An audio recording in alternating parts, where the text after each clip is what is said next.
Nabiga sallallahu alayhi wasallam wuxuu leeyahay qofkii munkar arko gacantaada ku reeb. Gacantaada haddii aad awoodi weysid carabkiisa ha ku reebo. Carabkaaga haddii awoodi weysid qalbiga kanac. Waalid walbana waxa uu ku jiro ayuu u dardaarmaa ubadkiisa.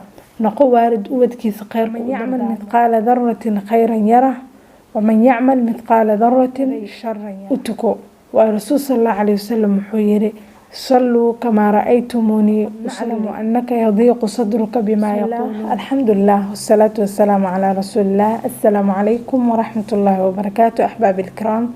وإذن سلام عليكم قالي ميل البؤدون كأتك جوتين وولاشين مريم سود هذا يا إذن الله ولا عليك قالي كسود هذا ولا القرك إذن لجعل إن شاء الله ما أنت موضوع إنه حكوس عبسيني هاي لقمان الحكيم سجالك دردارا ودردار ميويل كيسة وحين كجرنا قيبت لبعض dardaaranka uu siiyay Luqmaanul Hakiim wiilkiisa waxaynu ka soo hadalnay qaybtii koowaad ee Luqmaanul Hakiim wiilkiisa aga dardaarmay Ilaahay inuusan ku shirki yeelin. Haddana waxaan u gudbeynaa qaybtii labaad ee dardaaranka Luqmaanul Hakiim wiilkiisii uu dardaarmay. Insha Allah walaalayaal haddii aan u gudubno dardaaranka labaad ee Luqmaanul Hakiim wiilkiisa uu dardaarmay ayaa waxay tahay weynida Alle oo wuxuu yiri Luqmaanul Hakiim يا بني إنها إن تكن مثقال حبة من خردل فتكن في صخرة أو في السماوات أو في الأرض يأتي بها الله إن الله لطيف الخبير. لقمان الحكيم ويلكي سوحو أدر دارمي وكويري ويلكي يجيو أعماش أتسميني ست هيراتو أم هويناتو هموقتو أم هقرصوناتو ama hala ekaato xabad ka mid ah geedka khardalka loo yaqaano.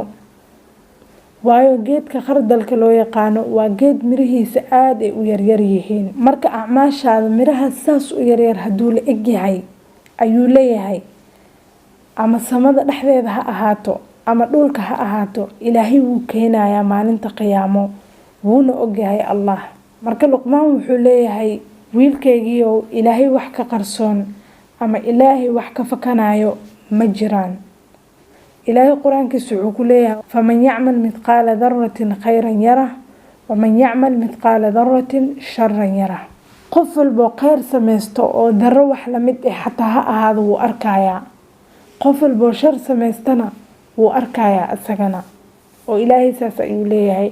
Luqmaanul Hakiimna wiilkiisa wuxuu kala dardaarmayaa Ilaahay weynidiisa Ilaahay inuusan waxba ka qarsooneen. Luqmaanul Hakiim wuxuu ka wadaa wiilkaygiiyo Ilaahay wuu ku jeedaa wuuna kula socdaa Ilaahay. wiilkiisana wuxuu u dardaarmayaa Ilaahay weynidiisa Ilaahay inuu jiro Ilaahay inuu wax walba ogyahay ayuu kala dardaarmayaa Luqmaanul Hakiim wiilkiisa. taasi waa dardaarankii labaad. dardaarankii saddexaad oo Luqmaanul Hakiim uu u dardaarmay wiilkiisa waxaa ka mid ah wuxuu ku yiri yaa bunayya aqimis salaah wiilkaygiiyo salaada toosi. salaada toosin waxaa laga wadaa wiilkaygiiyo salaada sharwadaheeda iyo arkaanteeda ilaali oo siduu nabigu u tukaday u tuko. waa rasuul sallallahu alayhi wasallam wuxuu yiri sallu kama ra'aytumuni usalli. u tukada sidaad iga aragteen anigoo u tukanayo u tukada ayuu leeyahay nabiga sallallahu alayhi wasallam. waalid walbana waxaa laga doonayaa inuu ilmihiisa salaada sidaas ugu toosiyo oo waalidkiina salaada uu toosiyo. waayo Luqmaan waxa uu kala dardaarmayo wiilkiisa waa salaada. waxaa wanaagsan oo fiican mar walba inaad ilmahaaga salaada aad bartid sida ugu wanaagsan aad u bartid siduu nabigu u dukan jiray sallallahu alayhi wasallam. marka waalid walba waxaa waajib ku ah inuu awlaadiisa baro salaada oo u baro siduu nabigu u dukan jiray sallallahu alayhi wasallam.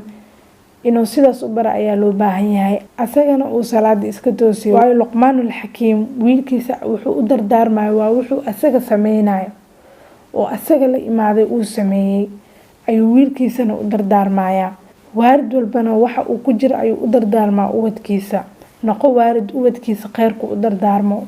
dardaaranka afraadna wuxuu leeyahay Luqmaan wa'mur bil ma'ruf wanha 'anil munkar. wuxuu leeyahay Luqmaan wiilkaygiiyo wanaaga amar xumaantana reeb. waayo anaga waxaan nahay ummada kuwa ugu khayrka badan oo Ilaahay quraankiisa wuxuu leeyahay kuntum khayra ummatin ukhrijat lin-nas ta'muruna bil ma'ruf wa tanhawna 'anil munkar oo ilaahay wuxuu leeyahay waxaad tihiin ummadda kuwa ugu khayrka badan waxaana la idiin soo saaray inaad dadka wanaaga amartiin xumaantana aad ka reebtiin. saa daraadeed marka Luqmaanul Xakiim wiilkiis wuxuu amrayaa oo u dardaarmayaa inuu dadka wanaaga amro xumaantana uu ka reebo. qof walba waxaa waajib ku ah inuu xumaanta dadka ka reebo wanaagana uu amro. waayo nabiga sallallahu alayhi wasallam wuxuu leeyahay qofkii munkar arko carabkiisa ha ku reebo. carabkaaga haddaa awoodi weysid gacantaada ku reeb. gacantaada haddii aad awoodi weysid qalbiga kanac. wadaalika adcaful iimaan. taasina waa darajada iimaanka meesha ugu hooseyso.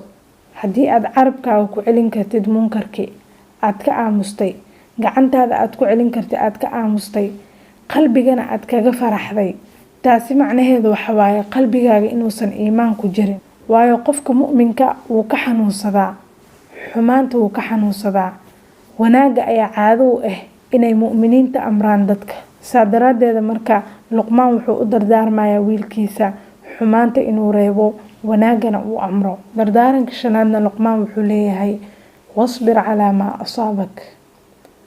wiilkaygiiyow ku samir wixii kaa soo gaaro. waa wanaaga markaa amraysid waa lagaa soo horjeedsanayaa.